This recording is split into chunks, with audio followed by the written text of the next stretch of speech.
el escándalo y el lío penal procesal que mezcla política, fútbol, espectáculo y todo, donde está presente Andrés Hurtado, pero también una fiscal de lavado de activos, Elizabeth Peralta, una familia, algunos de cuyos integrantes están están vinculados a la minería ilegal. En fin, esto nos obliga a hacer algunas explicaciones penales y necesitamos un buen penalista para que nos ayude a entender cuáles podrían ser las figuras delictivas aquí, porque no podemos basarnos en algún comunicado del Ministerio Público, que todavía no lo hay, sobre la apertura de investigación. Así que nos acompaña alguien que ustedes conocen bien porque ha sido abogado, renunció el 7 de diciembre, nada menos que el expresidente Pedro Castillo. Gracias por acompañarnos, doctor Benji Espinosa. Fernando, un placer volver a verte. Aprovecharemos de sus conocimientos. Usted pues no solo es un buen abogado penalista, sino también alguien que lee las noticias. Entonces estará al tanto y atento a este caso complejo, donde está el animador de televisión Andrés Hurtado, está la familia de los Siucho, algunos de cuyos integrantes se dedican a la minería ilegal, y uno de ellos, Iván, es testigo del EFICOP en la investigación de los Huayquis en la sombra, porque estaba en una trama extraña con el ex defensor de la presidenta Dina Boluarte, Mateo Castañeda. ¿Qué figuras delictivas ve usted ahí en este lío complejo? Creo que la Fiscalía va a abrir una investigación. En principio, va a plantear la hipótesis de un tráfico de influencias. ¿Qué es el tráfico de influencias? Es el delito por el cual una persona ofrece a otra que tiene un problema judicial o administrativo sus influencias ante la autoridad que va a resolver ese problema. Esa persona puede ser un privado, no es necesario que sea autoridad. Si es un privado, la pena alcanza 6 años. Si es un funcionario, la pena se agrava hasta 8 años. Puede ser un privado o puede ser un funcionario. Si es un privado, menos pena; si es un funcionario, más pena. Ya. O sea, en este caso, Andrés Hurtado podría ser autor del delito de tráfico de influencias. Así porque es. Ofrece hablar con la autoridad, en este caso que podría ser la fiscal de lavado de activos, Elizabeth Peralta, para ayudar a un señor Muley, que tenía un cargamento de oro embargado. Entonces exacto, quería que se lo devuelvan y se lo devolvieron. Ese es el tema del tráfico de influencias, en donde vamos a ponerle cada uno su lugar. La Fiscalía podría plantear, de hecho creo yo que lo va a hacer, a Andrés Hurtado lo va a colocar como autor de tráfico de influencias. Va a estar evidentemente en el escenario el interesado de las influencias, que sería Muley, y cuyo intermediario sería el cuñado de Orejita Flores, que es Siucho. Roberto, ¿no? Siucho, ¿no? El jugador de fútbol. No, Roberto, Iván, o sea, quienes estuvieran intermediando entre Muley y Andrés Hurtado.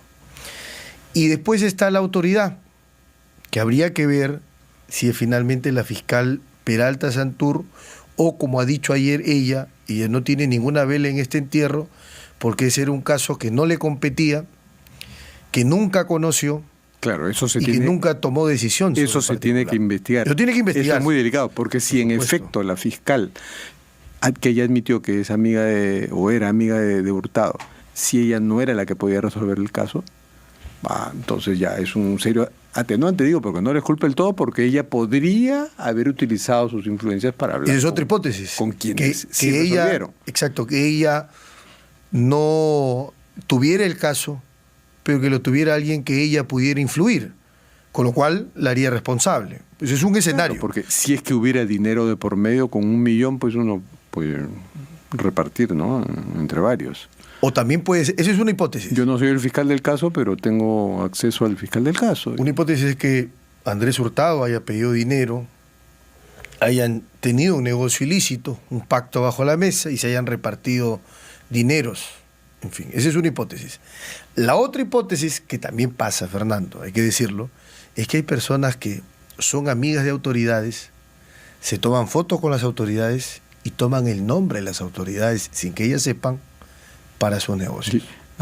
Vamos permítame una interrupción porque me dicen que hay que aparentemente ya un juzgado está ordenando el impedimento de salida, dictar impedimento de salida del país. O sea, ya ha habido una acción de la Fiscalía, pero no ha sido comunicado en la cuenta de X, por eso decíamos que aparentemente no había investigación en la Fiscalía, pero sí un juzgado está dictando la orden de impedimento de salida, eso significa que la Fiscalía ha hecho un pedido, si no, no hay esa y voy a explicar por qué impedimento ¿no? de salida y por qué no detención.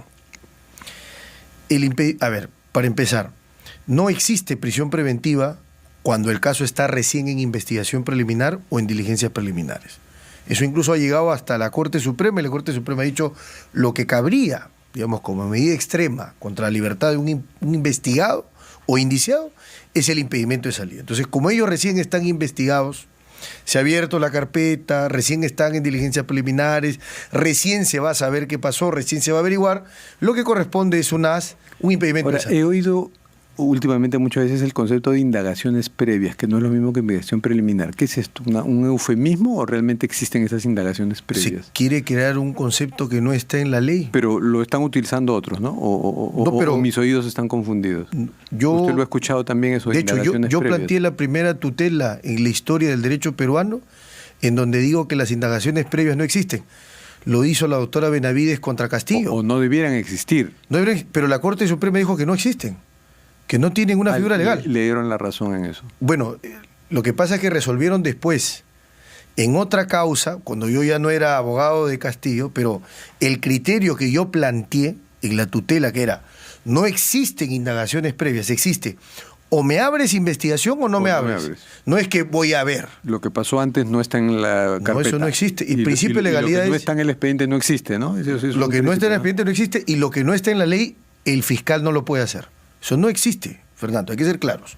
Uno. Indagaciones previas nosotros los periodistas sí podemos hacer. Por supuesto, ustedes tienen absoluta libertad para escrutar, para inquirir, para preguntar. Ustedes lo que tienen que hacer es buscar la verdad y denunciar. Y los abogados tenemos que defender y refutar a veces. Pero es importante precisar, impedimento de salida ahora, 15 días. Eso me permite proyectar lo siguiente también. Puede ser más tiempo. De acá lo que puede venir también es una detención preliminar.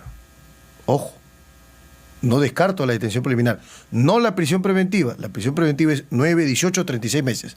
La detención preliminar es 7, 10, 15 días. Hasta por 15 días como máximo. Si fuera organización criminal, por ejemplo. Ahí tienes a más de 3. Digamos. ¿Usted qué opina de lo de la ley que redefinió el concepto de organización criminal y hace más difícil que se use? También es cierto que se ha estado abusando, ¿no? ¿Qué piensas sobre Me parece eso? que era necesaria. La reforma al artículo 317 del Código Penal, Fernando, era necesaria. Es una de las pocas cosas buenas que ha hecho el Congreso. Sí, pero ahora el Congreso dice que podría echarse para atrás. Bueno, lo ha dicho el presidente Eduardo hay Román. este juego del corse y recorse. Usted como penalista avanzo, retrocedo. Conocerá muchos casos donde eso puede haberse abusado. A veces en realidad el fiscal no es que le parezca que hay una organización criminal, sino que con esa figura consigue más tiempo de investigación. Consigue varias cosas. Es eso, ¿no? A ver, la organización criminal se pervirtió en el Perú. Porque juntabas a 3 personas. El ejemplo paradigmático es PPK del abuso. PPK, su secretaria, su chofer. No, eso no puede ser organización criminal. Una organización criminal, Fernando, es la Drangheta. Es la tríada china, son los yakuza japoneses. Esos son ejemplos de organizaciones criminales. Pero también Orellana no formó una... Está bien, pero... los cuellos blancos no son organización criminal. Claro, son ejemplos de organización criminal porque la organización criminal es organizada. ¿Cómo van a plantear casos de organización criminal desorganizada? Pero es que en el Perú todo eso es organizado. No. Usted defendió al presidente de un gobierno desorganizadísimo, por ejemplo. Sí, claro. ¿No? Pero precisamente por eso no puede ser organización criminal. Así es el Perú. Nuestro crimen también es desorganizado, pues. Pero nuestro crimen es desorganizado. Y cuando el crimen... No es broma, ni quiero hacer humor negro. Es que en realidad tenemos que ser un poquito... flexibles con los conceptos porque hay mucho caos y desorganización también en el crimen. Entonces, si nos ponemos muy rigurosos en el término, de pronto dejamos escapar varias cosas. Lo que pasa es que no es así. A ver, primero, probablemente en otros campos que no sean el derecho, y especialmente el de la aplicación de la ley penal, podemos tener flexibilidad. Pero en la aplicación de la ley penal hay que ser absolutamente rígidos. O sea, la mano debe entrar en el guante. Si no entra, claro, eso no es delito. El concepto tiene que ser claro. Sí, y acá quiero decir algo que es importante, Fernando. El problema de la ley de organización criminal es que juntabas a 3 coautores de delitos y los convertías en organización criminal. Ese lado me parece razonable. O sea, no cualquier junta de personas... De 3 o más puede ser organización. Y de 3 puede ser organización, sino que tiene que haber por lo menos cierta funcionalidad de roles. Pero ¿qué pasaba, Fernando? O sea, no solo es tener más tiempo. A ver, en la práctica es tener 3 años en diligencias preliminares y 6 en investigación preparatoria. Pero 9 años de investigación. 4 años en prisión preventiva. Eso es escandaloso. Eso es inconvencional. Ya sea por organización criminal o por otros conceptos de mucha gente que habría que reformar para poder elevar la valla para que se entienda, claro, que una organización criminal pero es una forma que sí me parece claro, discutible de elevar la valla, es decir, que solo por delitos graves, y que algunos estén entendiendo que por delitos graves es todos aquellos que tengan una pena de 6 años o más. Porque puede haber una organización criminal perfectamente estructurada, donde allí tiene su departamento de contabilidad, de pago, de coima, de relación con tal y con cual, pero que se dedica pues a un delito de rango menor, que es hacer falsedades genéricas, hacer estafas, como Orellana, que lo que eran unas estafas para apropiarse... Claro, porque las estafas son de 6 años, para apropiarse de terrenos. Claro. Entonces, por ese concepto, ya no se podía pescar eso. Claro, criminal. Yo estoy de acuerdo contigo de que en ese punto me dan la razón. En ese punto, por supuesto. Pero bueno, en el otro punto en donde es importante que la audiencia conozca, Fernando, es que antes organización criminal podría tener cualquier programa criminal, o sea, podría cometer cualquier delito. Hoy, con la reforma al 317, solo hay organización criminal si la organización busca la creación, el mantenimiento de un mercado ilegal. Si no existe eso, no hay organización criminal. Ay, pero lo han dicho de una forma tal que si es un eslabón dentro de una economía. Bueno, pero esas son las licencias que te permite el lenguaje, pero hay que ser claro. No, pero ahí, usted me decía que el guante tiene que encajar perfectamente, y ahí sí... Pero el principio de legalidad no es a favor de la sociedad, es a favor del imputado. Claro, pero no se puede meter, en una audiencia se puede meter floro, pues, pero hasta los abogados, los fiscales pueden meter floro. Pero la ley no puede meter floro. Pero la ley en su texto no puede meter floro, pues, y eso es floro. Pero la ley no solo no puede meter floro, sino que la ley no puede ser genérica e indeterminada. Como esa. Como lo era antes. Necesitaba precisión. Ya. Pero y hay fiscales que han reconocido que han cometido abusos. No ha sido muy feliz. Sí, claro. Es que el problema, Fernando, es un problema más de fondo. Vamos al problema de fondo. El problema de fondo es que en el Perú la organización criminal se convirtió en el delito cajón desastre. Ahí entra todo. Claro, era para conseguir más tiempo de investigación. Pero además hay un método. Yo he hablado de un método en las prisiones preventivas de organización criminal, y si me permite desarrollar en 3 ideas. El método de la presión preventiva, no me estoy equivocando de vocal, presión preventiva. Primer paso, te abren una carpeta fiscal y te ponen una etiqueta criminal. Los gángsters, guachitur. Segundo paso. Hay una gran imaginación para poner títulos. Reciben alguna declaración o la buscan de un aspirante a colaborador eficaz o un testigo protegido, la cortan y la filtran a la persona. Tercer paso. Con esa información filtrada, que ellos mismos filtraron, más los fiscales, dicen, sale esta información, piden prisión preventiva y un juez se la da. Ahí tienes en 3 pasos el método perfecto de la presión preventiva en caso de organización criminal. Eso es un abuso. Eso es inconvencional, eso es inconstitucional, eso es ilegal. Hay que preocuparnos por eso, pero también hay que preocuparnos por la escalada de muchos aspectos del crimen. Por supuesto, pero es que yo no soy un defensor de la impunidad. Sí, lo entiendo. Pero quiero que se entienda algo más, Fernando, que es importante, Fernando. Ojo, que 3 personas que cometan delitos y que no estén organizadas y no busquen un mercado ilegal, no cometan organización criminal, no quiere decir que se vayan por la libre, o que hay un efecto de puerta giratoria que entran y salen del sistema penal. No, Ellos son responsables, pero de delitos con menos pena y con menos tiempo para investigar. Esa es la diferencia. Ya, o sea, hay coautores de 3, entonces, hay autores y cómplices está de de 3. acuerdo que se corrija eso, que delitos graves para la sociedad, no necesariamente que tengan más de 6 años de Sí, yo creo que esa limitación es equivocada. ¿Qué es lo que me parece que el juez Chávez Tamariz pues ha dado una sentencia, ¿no? Que ha dicho no, según la Convención de Palermo. Pero ha hecho una lectura equivocada de la Convención de Palermo. Lo que pasa es que cuando uno utiliza un tratado, no solo hay que conocer la ley penal, hay que conocer fuentes del derecho internacional público, hay que determinar naturaleza del tratado, y te lo explico en sencillo. La Convención de Palermo no es un código penal internacional como el Estatuto de Roma, que sí te dice, esto es, por ejemplo, genocidio, o esto es, por ejemplo, qué sé yo, un delito de crimen de lesa humanidad. Es una declaración. Ese es un código penal internacional, el Estatuto de Roma. Ya. Pero la Convención de Palermo, que no es otra cosa que la Convención contra el Crimen Organizado Transnacional que se dio en Palermo, Italia, lo que dice Una de la mafia, capital de la mafia, además, es un significado histórico ahí. Así es, por supuesto, y por eso se hizo ahí, ¿no es cierto? Tiene un sentido. La ONU, que es una convención de la ONU. Pero lo que dicen ahí es, se considerará organización criminal transnacional, tal, pero no es un código penal internacional. Tú no puedes utilizar un tratado para ayudas entre estados. Ayúdense, colaboren, ¿no es cierto? Dividan, abran las fronteras para ayudarse, para luchar contra el crimen, pero no puedes tomarlo como un código penal internacional, pero no lo es, Fernando. Por lo menos lo puedo tomar como doctrina, como una importante referencia doctrinaria. No, porque no puede ser doctrina aquello que es tratado. Artículo 38 del Estatuto de la Corte Internacional de Justicia. Bueno, vale.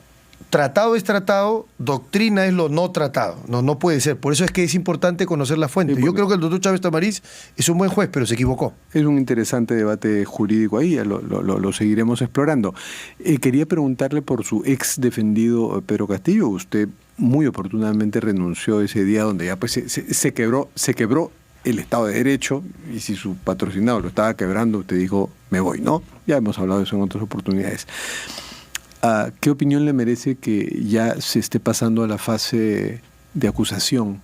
A la fase de juicio. O sea, ya se dio luz verde. Y yo siempre he tenido claro, creo que desde que le dictaron prisión preventiva a Castillo por una tentativa de rebelión que solo existe en la mente de los jueces, pero que no existe en la ley penal, creo que la suerte de Castillo está echada. Creo que a Castillo no solo lo van a juzgar, lo van a condenar. No le pondrán los 30 años que pide la Fiscalía, pero algo de pena le van a poner. ¿Qué debe hacer Castillo? Siguiente pregunta. Lo que debe hacer Castillo es lo que hacía Jack Vergés, el llamado abogado del diablo. Plantear que hay defensas en donde tú peleas con las reglas del sistema y hay defensas en lo que tú tienes que hacer es una disrupción, patear el tablero. ¿Te acuerdas cuando Fidel Castro termina su alegato? Fidel Castro Ruz, ¿no? Termina su alegato, era un gran abogado, y termina y dice, no me importa si ustedes me condenen, la historia me absolverá. Eso es lo que tiene que buscar Castillo. Y necesita defensores que entiendan de defensa disruptiva y que hayan entendido quién es Jack Vergés, un gran filósofo del derecho. ¿Y usted sería el abogado del diablo nuevamente de Pedro Castillo? No, porque el 7 de diciembre que Castillo... Usted renunció irrevocablemente y para que nunca levantó el arma, levantó papel, pero nunca levantó armas. Ese día Castillo quiebra el orden constitucional y quiebra la confianza sagrada. Y eso, es cliente pero abogado. eso sí fue un delito. No, eso fue una infracción constitucional lo que hizo Infracción Castillo. constitucional. Pero no delito. Pero no delito. Y la infracción constitucional es que se le quite la más alta investidura del presidente, pero que no vaya preso. Pero sí usted considera que se le tiene que seguir investigando severamente y por eso eso tendrá más valor para usted. Quizá los otros delitos de corrupción de los que está siendo investigado. Merece ser investigado, pero en libertad. Hay bastante Fernando, pan por rebanar. pero merece ser investigado en libertad. Yo soy un hombre que cree en la libertad. Mi convicción es la libertad. Mi credo es la justicia y el derecho. Así que eso no me hace cambiar ni con Castillo, ni con Keiko, ni con Humala, ni con nadie. La justicia no tiene rostro. Ni con Dina Boluarte, no se olvide Tampoco. de ella.